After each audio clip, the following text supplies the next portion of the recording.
कबीरा खड़ा बाजार में लिए लुकाठी हाथ,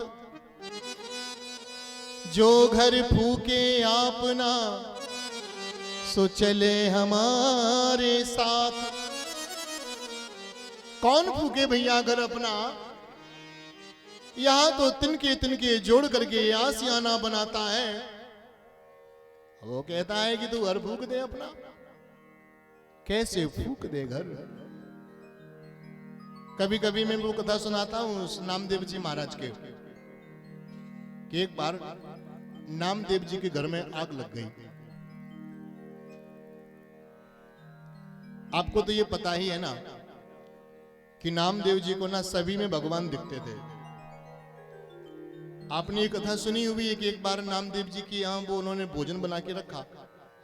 भोजन क्या, बेचारे रोटियां ही बनाई थी और तो कुछ था नहीं। रोटी बना करके रखी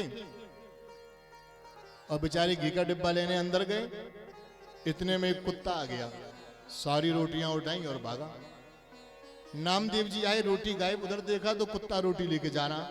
अब वो घी का डिब्बा लेके पीछे भागे। कहा प्रभु जरा रुको तो सही, अभी मैंने इसमें घी कहां लगाया है, सूखी रोटी खाओगे क्या, दांत टूट जाएंगे, रुको। पीछे पीछे अब कुत्ता तो भागे, वो डिब्बा लेके भागे। प्रभु घी तो लगवाते जाओ। ऐसी भक्ति थी। एक बार नामदेव जी भजन कर रहे मंदिर में बैठ के, और उनका जो घर था ना, घर क्या था, घास फूस की कुटिया। ऐसे ही पहले घर होते थे हम लोगों के। घास फूस की झोपड़ी थी, झोपड़ी में आग लग गई। गांव वाले चिल्लाए, अरे नामा तेरे घर में आग लग गई। नामदेव जी कर रहे भगवान का भजन। बोले पहले माला पूरी कर लूं फिर उठूंगा। माला पूरी कर रहे, गांव वालों ने सोचा अरे ये तो बावरा है ही, इसका घर जल ही रहा है, इसके घर के चक्कर में हमारा घर और जल जाएगा, ये तो बुझाएगा नहीं, भैया चलो अपन ही चल के बुझाओ। गांव के लोग पहुंचे और जाकर के जैसे तैसे बेचारे घर को बुझाने लगे। सारा सामान निकाल निकाल करके बाहर लाए ताकि इसका कुछ तो बचे। गृहस्थी बेचारे फकीर आदमी फक्कड़ है। कुछ सामान बाहर निकाला, कुछ जला, कुछ बचा। जैसे तैसे आग बुझा रहे थे, इतने में नामदेव जी की माला पूरी हुई। माला रख करके दौड़े दौड़े आए। जो घर में जलती हुई आग देखी, आग में भी उनको श्याम सुंदर नजर आए। श्री बिहारी जी के दर्शन आग में होने लगे। उन्होंने कहा भैया मेरे घर प्रभु आ गए, मेरे घर तो मेरे बिहारी जी आ गए, अब इन्हें क्या खिलाऊं? जो भी घर में रखा था, घी का पीपा, गुड़ का भेला और जो भी गद्दे, चादर, कंबल, जो कुछ लोगों ने बचा बचा के बाहर रखा था, उठा उठा करके फिर आग में डालने लगे। स्वाहा स्वाहा।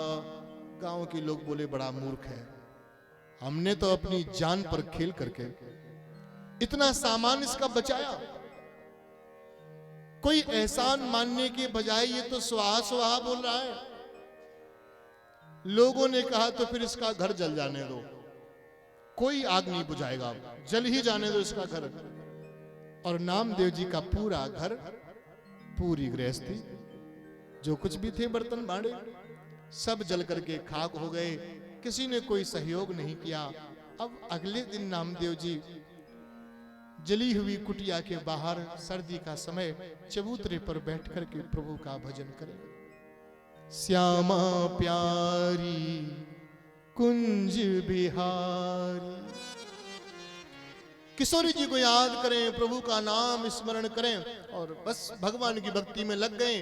अब प्रभु को बड़ा कष्ट हुआ। भगवान ने देखा, कहा किशोरी जी से, राधिका देखो मेरा भक्त शीत में बैठा हुआ है, इसके सिर पर छान नहीं है।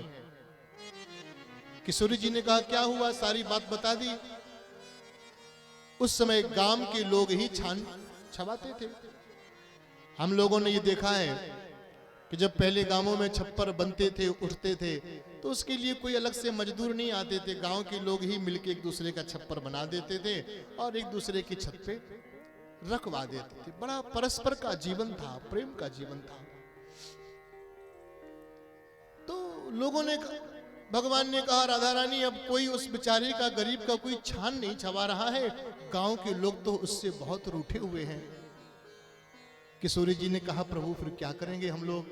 भगवान ने कहा चलो अब हम तुम ही चल करके उनकी छान छामें। किशोरी जी ने कहा चलो। अब जब बिहारी जी चले, राधा रानी चली, तो किशोरी जी की सखियां कहां पीछे रहने वाली थी, बोली श्यामा जी हम भी चलें। उन्होंने कहा चलो। बोले एक भक्त की सेवा करने चलना है। तो वो सारी सखियां किशोरी जी के साथ में चल पड़ी और जाकर के वहां नामदेव जी की छान रात में ही छाने लगी। अब भगवान के लिए क्या दिन क्या रात, सारी रात हमारे बिहारी जी, किशोरी जी, सखियां लगी रहीं। ऐसा सुंदर घर सजाया, ऐसी सुंदर छान, ऐसी सुंदर झोपड़ी, ऐसी सुंदर रंग, ऐसी सुंदर चित्रकारी कि अब सवेरा हुआ तो नामदेव जी अपनी कुटिया के अंदर बैठे भजन कर रहे। गांव के लोग उठे, गांव के लोगों ने उठ करके देखा गजब हो गया, ऐसी सुंदर घर, ऐसी सुंदर झोपड़ी, ऐसी सुंदर कुटिया, ये कैसे हो सकता है? ये तो संभव नहीं है, कैसे हुआ? नामदेव जी को बुलाया, गांव वालों ने कहा भैया ये बताओ ये तुम्हारा घर किसने बनाया? भगवान नामदेव जी ने कहा हमारे वो है ना, हमारे प्रभु, उन्होंने ही बनाया है। बोले बड़ा सुंदर बनाया है। गांव के लोगों को लगा प्रभु का मतलब कोई इनका मिलने वाला कोई नौकर चाकर होगा, उसका नाम होगा प्रभु। तो बोले भैया प्रभु को बुला करके हमारा घर भी ऐसे ही करवा दो। करवा दोगे? हमारा घर भी ऐसा बनवा दोगे क्या? नामदेव जी बोले बिल्कुल बनवा दूंगा।